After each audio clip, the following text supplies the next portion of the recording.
Welcome to Together for Africa organization. We are powered by Tuonge, and we are also been given the facilities by Vinoms International. I'd like to welcome you to our second session. Thank you again for your good responses from our first session. We are so happy to hear from you, and any feedback we would like to get from you, it is very much welcomed. Today we have an amazing guest for you. He is sijui atajitambulisha yeye mwenyewe, lakini wacha tu nitaje jina yake. His name is Isaac Mugeni, and yes, would you like to say something? Yeah, thank you so much, John. My name is Isaac Mugeni. I think I'll not say much for now because I've been told just to introduce myself. A young, energetic youth. That's who I am. Isaac Mugeni. Great. Mmesikia yeye ni youth ka nyinyi wengine. Hiyo ni kitu poa sana. So, we think we'll get straight into it because of time constraints. You have a lot of work out there to do, and we totally understand. So, you know, just like a normal interview, there are some questions nitauliza hapa na pale, you know, kucheza tu na maneno. And we see mali hii interview itaenda, unaonaje? I'm ready to go. Perfect. So I'll ask you, tell us more about yourself, Isaac. All right. Yes. First of all, let me start by saying thank you very much, John and the team, for hosting me here today. It's a pleasure and a privilege that I cannot take it for granted.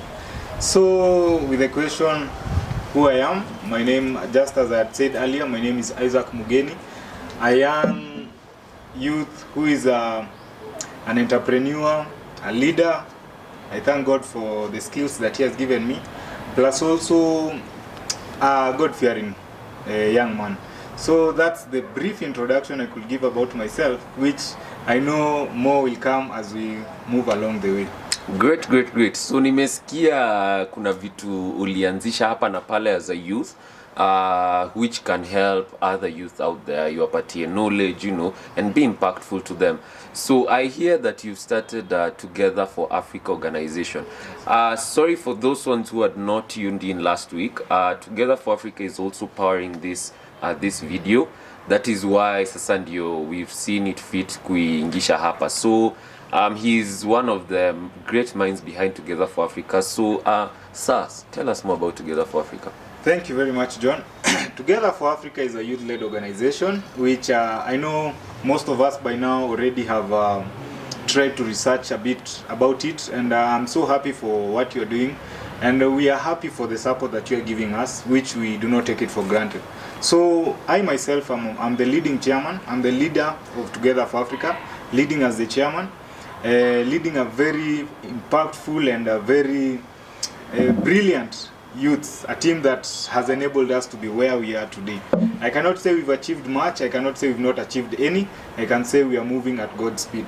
So Together for Africa, just as I have said, is a youth-led organization which we've been in existence for now two and some few months. 2 years, 8 months there. We started our operations not officially in 2017.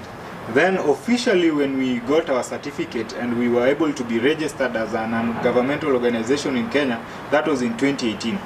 So since then we've been working in projects, we've been coming along with a new team, we've been outsourcing new teams, just as the guy behind the camera is part of us. His name is Moses. He's the lead team with the media personnel. Also with my able host today, he's one of us, a brilliant mind. His name is John Maina. He's also a powerful guy. He's a member of Together for Africa. He's a co-founder just as I am. So we started in 2017 just as freshmen, students of St. Paul's University, not knowing what the future holds for us. So that's where we started as Together for Africa. It was not an easy journey. I can say it was a tough journey. Just as many people, you can even, from the examples that we see in the Bible, from the examples that we see outside here in the world, we see many people begin something. Many people start, but few finish it. So just as the races, we can see races, many people actually start running, like the London Marathon, Kenya Marathon, all those marathons. If you are keen, you actually see many people, more than 1,000 people start at the starting line. But when it gets to the middle of the race, to the finish of the race, very few people actually are there. So that's the journey of Together for Africa. We started many. We were community development students. We didn't know much of what we were doing. We were really inspired by the lectures that we are going through in our class. I want to give a big shout out to one of our lecturers, Madam Akwinata, who was a pillar in us starting the organization. Also, Madam Margaret Nzao. We want to thank you very much. These are lecturers in St. Paul's University who really impacted our lives. We as students, just fresh students, first year students.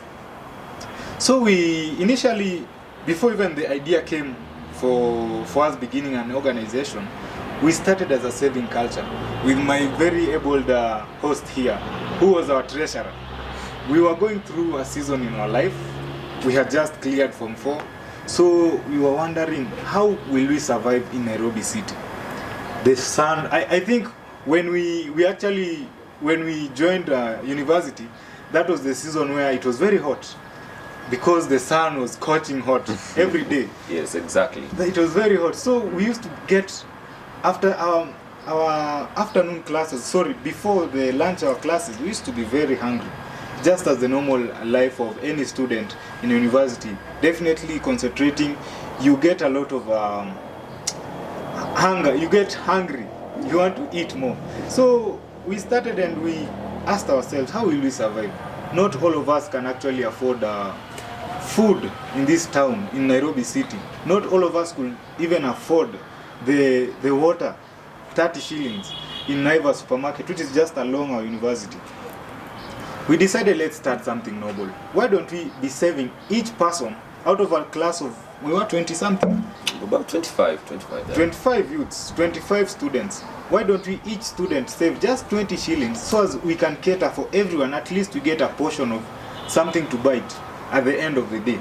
So the idea was initiated, definitely. I initiated the idea together with John, together with Faith. These are some of our friends and some who are still with us, some who left.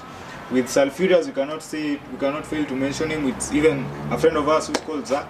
These are students, community development students. So we saved 20 shillings just to go and eat food at Tuk University. I remember I used to love ugali and omena. That was what the omena. But Josh used to love beans and rice, chapati. So it depended with what you really loved. So months came, months went. 2 months down the line, we being community development students, we wondered, what impact will we make in the society? What impact will we actually leave behind after eating that food that we are eating right now? Will we have food for tomorrow? So we really considered ourselves, if we are going through this suffering and we are students from a university, what about those who are outside there who did not get an opportunity actually to even join a university or even come up with a group? So this sensation started burning us. It started burning us. How could we make an impact? So we held ourselves a meeting again. We decided, why don't we try to create employment for people outside there, for youths outside there? Because employment was a very big topic that we kept discussing over and over and over again in class. This was something that was really burning, and we as friends, and I think we really thank God because we were brought together, a team which had the same vision. And I'm very happy because the team saw it wise to give me the opportunity to lead them as their chairman. And I've never regretted until today, and I'll never regret leading such a powerful team. So we decided, why don't we, these 20 shillings that we are saving to eat food, why don't we convert this 20 shilling and try to use it to benefit both we ourselves and the community at large? So what was this 20 shillings going to do? What was this 20 shillings going to do actually to benefit the community? So we decided, why don't we even start just providing food for the street children who are outside there? But then we considered ourselves, will it really be sustainable? Will we really enable, are we teaching someone are we bringing fish to someone, or are we teaching someone to go and fish? So this was a very, very, very crucial question that we asked ourselves. So we decided, out of these 20 shillings, we'll save this money for just few months, then go outside there and register a group. We didn't have any clue of which group we want to register. We were still dodging. Should we register a CBO? Should we register a faith-based group? Should we register an NGO, an non-governmental organization? But considering our vision and considering what we visioned for the near future, we wanted something big, something that will go beyond our borders. And then definitely that was a non-governmental organization. I cannot cheat you. We were only youths.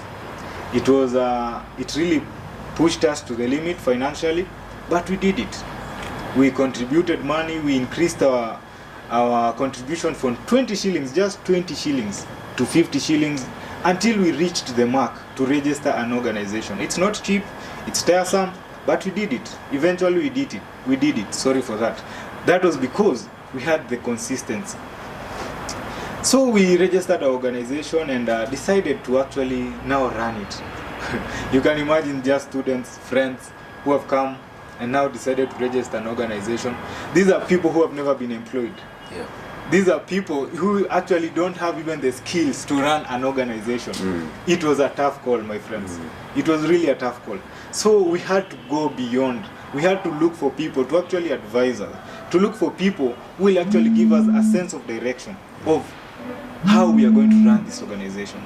From a group of about 20-something friends, now we had narrowed down to less than 12.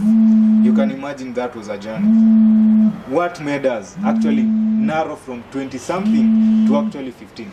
That's a story that we know we are going to talk about. So, now that you've mentioned that you narrowed down the issue, is it true that many youths out there usually give up early, or is it a testament that no one should ever give up in their dreams to become successful?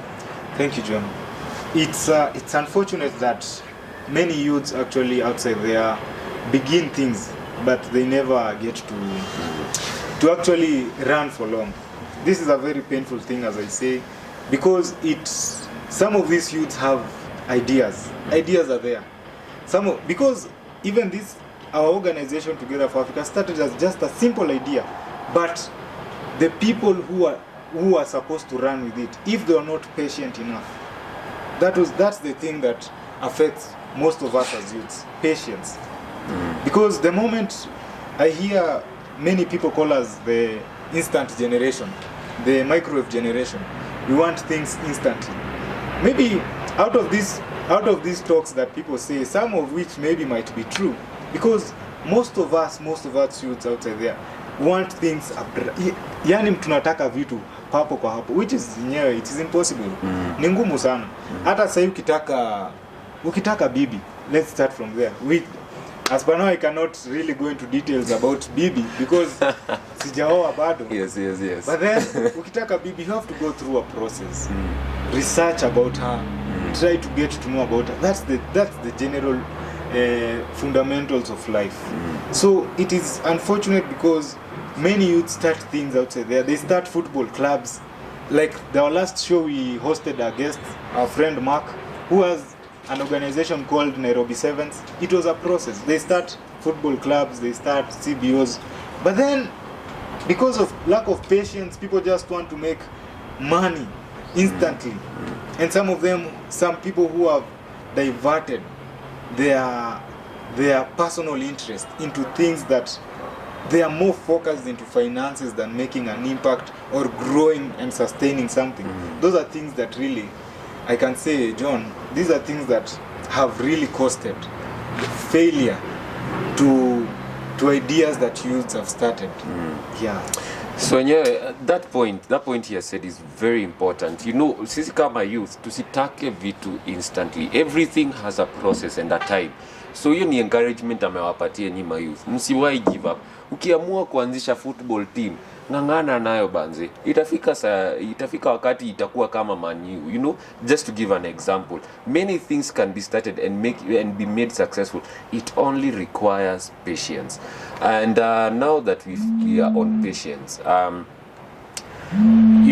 patience kuna venye inasumbuaga mayouth wengi, especially kwa sababu ya ma challenges. So what challenges, umeface challenges gani as the Tofa head? Thank you John. Actually, some of these challenges that I'll mention, my brother John actually can testify to them because we've walked the journey together. This has not been an individual, I cannot dare say this has been an individual effort. This has been a team effort that has enabled us to be here, seated here, in collaboration with great places like Vine Homes and such a media team like Tuonge. It has been a step at a time. Some of these challenges has been fear of tomorrow and fear of what people will say. I have started an organization, yes, but where is it headed? How will we sustain it? You see, where will we get the finances, even to get an office? Where will we get the team that will be committed? Fear of not knowing tomorrow. The second thing is the team. I cannot cheat you. We started as a group, but as per now we are a team. There's a difference between a group and a team. A team is a comparison of people who share the same vision and goal, but a group is a gathering of people. So we started as a gathering of people until we narrowed down to a team. And being in a group, a gathering of people, it really costed us a lot of wastage of time, fatigue, because you had to convince the group of a better tomorrow. And majority of them never saw what you really meant by a better tomorrow. They wanted to joyride in a team that knows what they are doing. They wanted to be considered part of the team that is here already. So it was a challenge, and it has been a challenge in many. It was an encouragement because I knew we used to read books, we used to watch movies, we used to go for seminars just to know about NGOs. When we realized that many come as joyriders and many come just to find a safe ground, so as ile siku tutaomoka, unaona, ile siku tutaomoka, at least waseme sisi tulikuwa kwa hiyo mraia ya Tofa. So that has been a major challenge, finding the right team and a team that will stick by you, because 2 years is not a joke, my friends. Staying together with youths for 2 years, and I'm even talking to our parents outside there. Most of our parents never saw why are we gathering. Many of our parents advise us that groups never go far, but teams go far.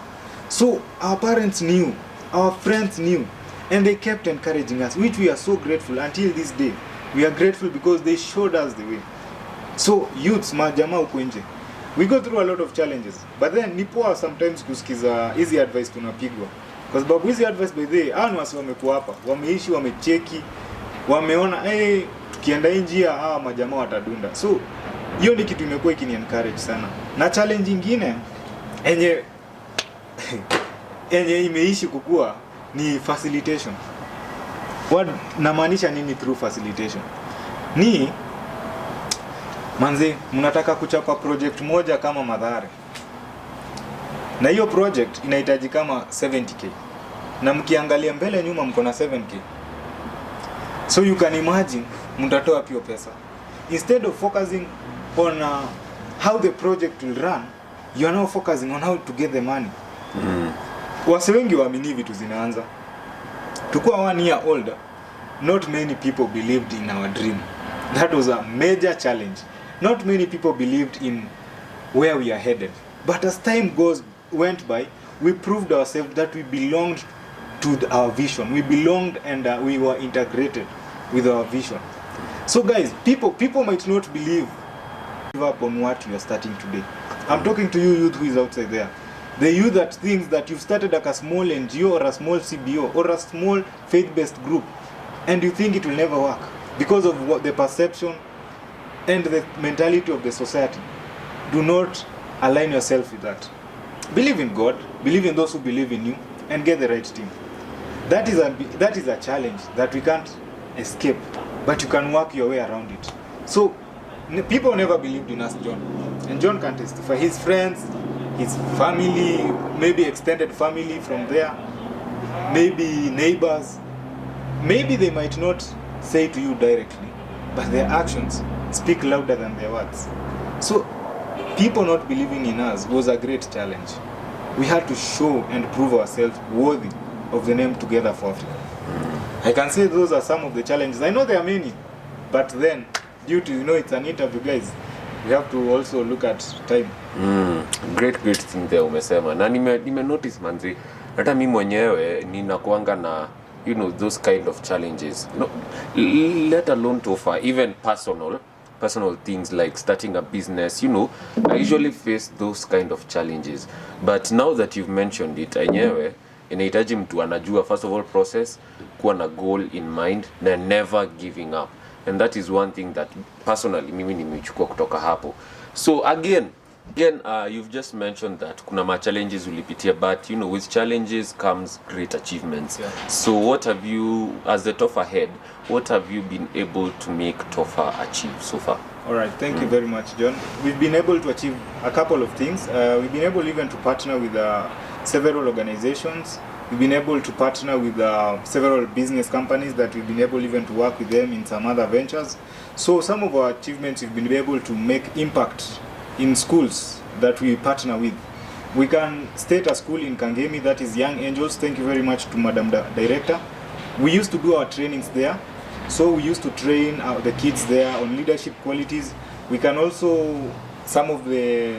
one of our biggest also, the partnership was in the mental health work that we were able to co-plan with some of organizations like Speak, Mind Love Foundation and Afya Akili. We can also narrow down to police chaplaincy in Limuru, whereby we were able to partner with the police force there to impact the lives of our young teenage boys. Plus also we've been able to partner with our friends like the one we had in the show last week, Mark-Abel. These are some of the activities that have been able as the chair to enable my team to stand, and also to even begin business generating income for my fellow friends, my fellow teammates, my fellow colleagues, so as they cannot go empty pocket at the end of the month, because we need to eat. Yeah, of course. Nyewe mko mbali.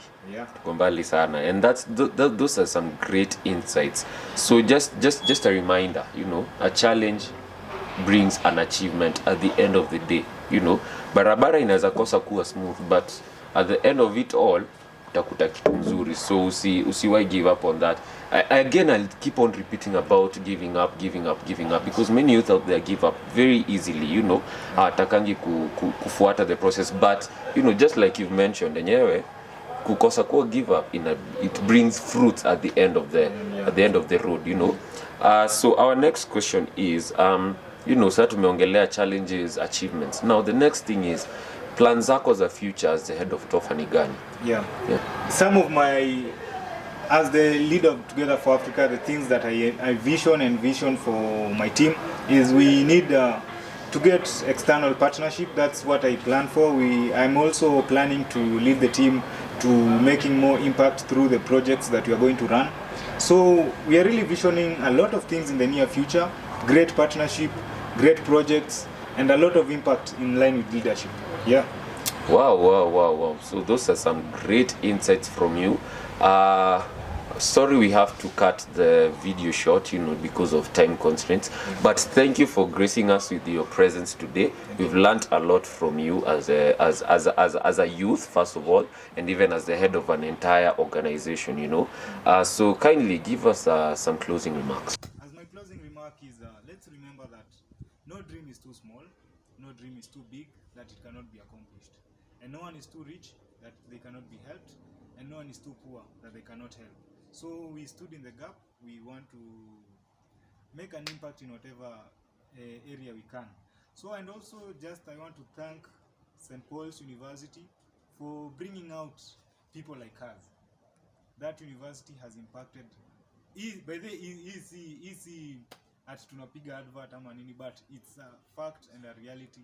I just want to thank every lecturer who is lecturing at St. Paul's University, either virtually or before the corona, physically. That school has impacted our life. That's where we met. and that's where we'll go back and say thank you in a big way. So guys, know where you come from, know your team, know the people that have a vision like you. Asanteni sana, and may God continue blessing you, and continue watching Together for Africa, Tofa TV in YouTube, and follow us in all our social media pages. You might not see me in front and always not see me on cameras, but just remember the team is really working hard to make sure that you're impacted and your life is changed. Thank you guys.